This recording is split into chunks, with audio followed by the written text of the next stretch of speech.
How you like that?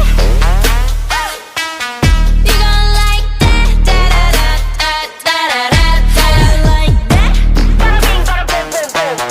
How you like that? Da da da da da da da. Now, look at you, now look at me. Look at you, now look at me. Look at you, now look at me. How you like that? Now, look at you, now look at me. Look at you, now look at me. Look at you, now look at me. How you like that?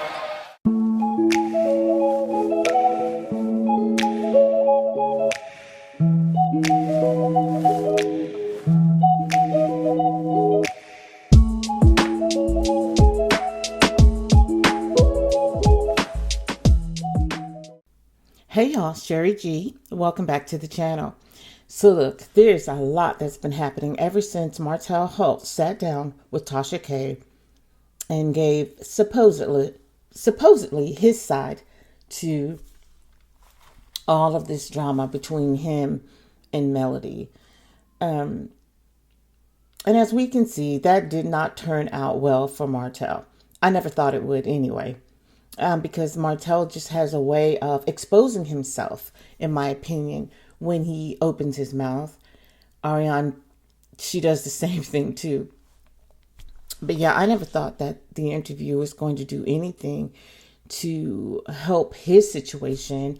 I always felt like it would do more to help Melody's situation. And in my opinion, that's exactly what happened.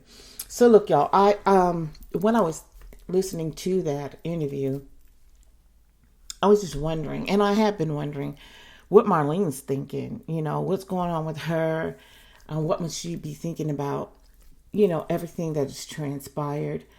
And I am going to share my thoughts and opinions on Miss Marlene and where she's at as far as Martell is concerned. I'm going to share some audio with you of her actually speaking, her and Martell in a conversation, where she actually kind of reveals to Martell how she feels about him when this whole situation took place. And I feel like it pretty much sums up how she overall feels about him and his position, if you will, in the demise of his marriage. So before I do, keep in mind that the views I express, it's my opinion, everything's alleged. It's for fair use entertainment and all that jazz. Now, look, let me go ahead and say a couple of things before I drop the audio and come back with my commentary.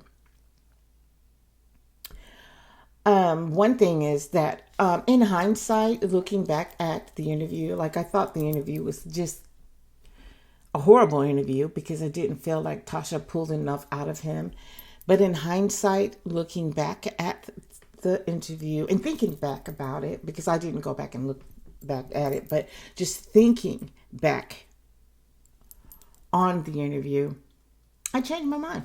Actually, I feel like it was a good interview, and the fact that it helps Melody more than Martell.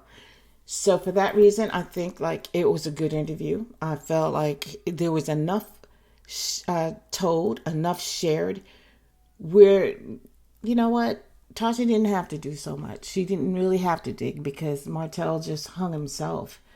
There are a couple of things I wish she would have expounded on more or pulled out of him. But given what we got, I do think that it was pretty good, and it proved that Martell is just diabolical. It proved that, in my opinion, my strong opinion, that something is off with this guy. Like seriously off. Like he really, really needs to seek help, and that, he is spiraling down. And I don't know how much lower he can go, but hopefully, I don't know how much hope there is left, but hopefully he'll realize it. I don't think so. I think Martell, though, is just out there. I don't think he'll ever realize it, ever seek the help. Honestly, that's my honest opinion. I don't feel like he really has anyone in his corner. like a real PR or anything, because first of all, that interview wouldn't have happened. And then there's the things that took place afterwards, like him going at Dawn Michelle after she made her post, letting us know that Melody's going to be okay. And, they have the lawyers, and that they also have, receipts galore. And then him going back after her, calling her the help, and all of these distasteful things, which does not surprise me about Martell. It just, again, it was in poor taste, and it just made him look really bad, like he could look any worse, right? So he didn't do anything to avenge himself by going after her either. So anyway, y'all, the second thing that I want to say before I drop this audio clip is that I do realize that Marlene did not raise her son. He was raised by his grandmother, at least for his formative years, I believe, and maybe most of his teenage years. But that doesn't mean to me that she wasn't present, that they didn't have a relationship. She just was not responsible for his overall care and well-being.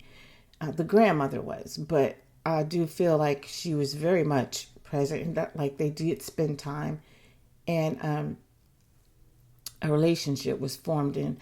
And I get that. I always felt like that. I just felt like she wasn't the primary caregiver, because she was out doing her thing, whatever that was. But anyway, y'all, let me go ahead and drop this audio clip, because it's an audio that one of my subscribers shared with me, because she asked me if I remembered it, and I did remember it. And I'm like, oh man, wow, this is a lot. So anyway, I'm going to go ahead and drop that audio so you all can listen to it. And then I'm going to come back and just give my thoughts and opinions. So hang tight. So is Melanie still in Atlanta? Yeah, she is. I hate to see y'all living in different houses, though, Yeah, I mean, things been a little difficult, with the kids. I have them to myself. Guess what? It's all of me, so... That's being a parent, taking care of your business. Yeah. Because this is y'all's responsibility. This is what you got married for. I'm about to be divorced. Oh, my God. I mean, Mama, what were you thinking? So when you get that divorce, then what you gonna do? You started it. You know I started it. You started this. I knew you started this. You brought it to my attention, and then I talked to you. No, you chose to do it again, so it's all on you. She was no longer taking care of me. Well, when we take care of y'all still step out. It don't matter how much, what to do, you still step out. You just like your daddy. Having these 4 kids and stuff. Yeah, but that's what you wanted. Yeah. And you got it. So handle that, okay? So it's... Okay, y'all. Y'all heard Marlene. I started to say Miss, but I think I'm older than her, so I'm just gonna say Marlene, okay? So anyway, y'all heard Marlene. She actually, when he told her that they were getting divorced, she was shocked. Because let's face it, Marlene loved the dynamic of their family when Melody and Martell and they were all together, and when they did family things together. If y'all remember when they went on a trip to Florida, she actually said she loved that and she missed it. So yeah, she was taken back by this, but she actually said to him straight up right away, you started this. And so, then she goes on to say, you brought this to my attention before, and I talked to you about it, and then you went and did it again. So Marlene knows her son, right? And although they didn't live in a household together, she knows Martell. She knows his characteristics. She knows his personality, and she knows what he's done. And it looks like in the past, and I'm just assuming because we don't have all of the, puzzle pieces here. She didn't really give us a lot, but in my opinion, she did give us enough to say that Martell was not new to this. This is something that he's been doing. Just the fact that, we've gotten that from Melody before too, but now we're getting it from his mother. The fact that she said, you did this before and I talked to you, and now you're doing it again. And she just right away just accused him. You started this, right? So,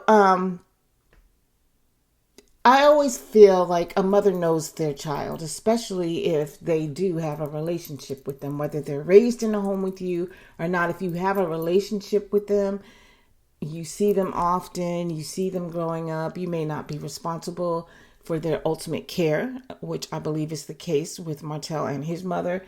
You still know this person. And she knows Martell. She knows what he's capable of. And another thing that she said that really struck me was that he's just like his father.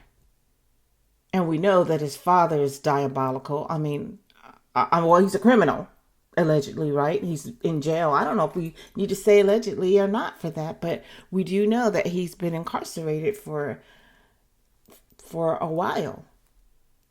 For a good while during Martell's life, especially during the formative years. Not really sure what the extent of their relationship is, but it seems like, the dad was not present, and not really sure what happened between he and Marlene. But for her to say that, you're just like your father, says to me a lot. And it wasn't said to him in a positive light.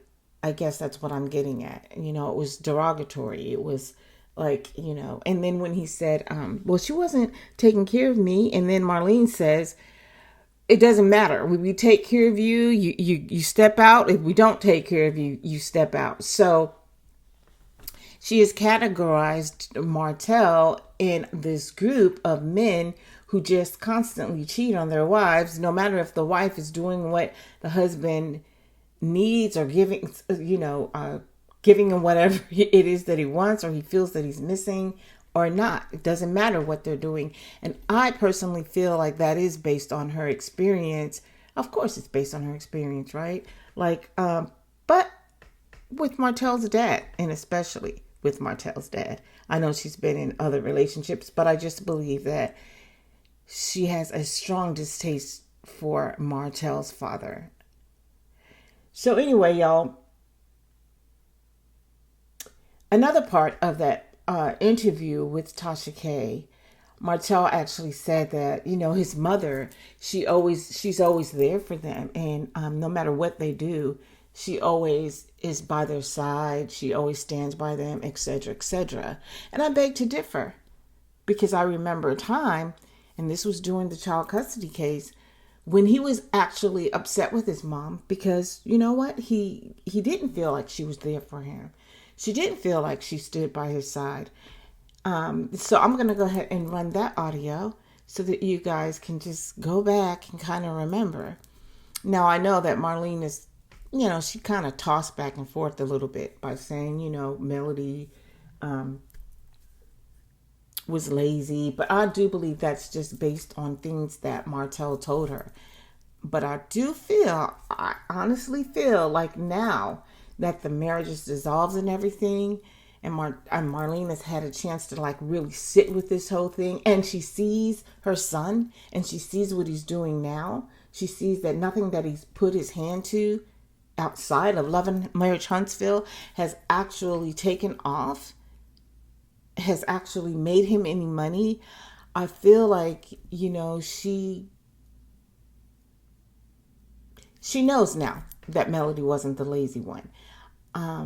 And she even said at the top of this last audio that I played, she even said that, well, what are you going to do now?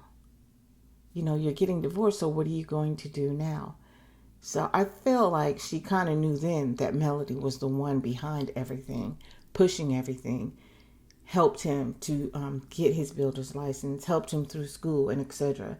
So anyway, let me go ahead and play this next audio clip. Because I just hate the fact, y'all in the courtroom about y'all's kids. About our kids. And that's crazy. Why we got to be up in the courthouse?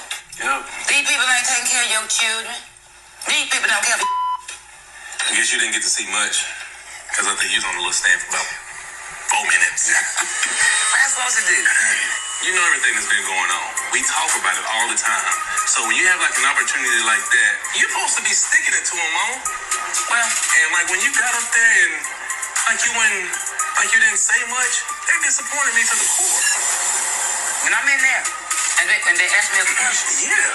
I give them the answer. I ain't volunteering nothing. You're supposed to, because he asked you a broad question. Well, duh, I ain't even used to doing all this crap. Me either, mama. So, don't be coming at me, because that's you handle it. You my mama. Yeah, and you my son. And You're supposed to come and show up and show out. well, you know what? You show up and show out. I did. And you did. That's why I went in my And that Bible. what matters. That what matters. Chris, he got on the stand. Oh, yeah, Tony. Okay, y'all. So contrary to what Martell told Tasha K about Marlene always coming to their aid, being there for them, he didn't always feel like that. Now, one was the discussion to me when they were discussing the divorce, because she came straight at him. She wasn't trying to protect him there and be there for him there, right? She blamed everything on him and told him he was just like his father. And then another time is this particular time when they were going to court for, the custody situation. So Marlene was called as a character witness, of course, on Martell's behalf. And he was upset with her because she did not go into that courtroom and show up and show out just like he did. She sat there and answered the questions as they were asked of her, and she didn't give any extra. That's what he wanted. He wanted her to go in there, cut up, and throw Melody under the bus. So when she didn't do that, you heard him just like a kid. You're my mom. And that's the manipulation that he uses. Those are the antics that he uses with her. And I feel like it works sometimes, but not all the time. And it just proves, too, that Marlene knows her son. She knows her son, and she knows Melody is overall, she was a good wife and a good mother. And so anyway, y'all, that is all I have for you in this video. I just wanted to go back. Like I said, I was thinking about Marlene and where is she at in all of this? Like in her head, what is she thinking? But I think pretty much Marlene knows that, her son sucks. He messed up this relationship. He's spiraling downhill, and there's probably not much that she can do to help him. If he has to want that for himself. And in my opinion, he has proven that he doesn't want that. So anyway, he won't stop until he's stopped. So anyway, y'all, again, that's all I have for you in today's video. Please like the video, subscribe to the channel, hit the notification bell. I'll be back. Until then, ciao.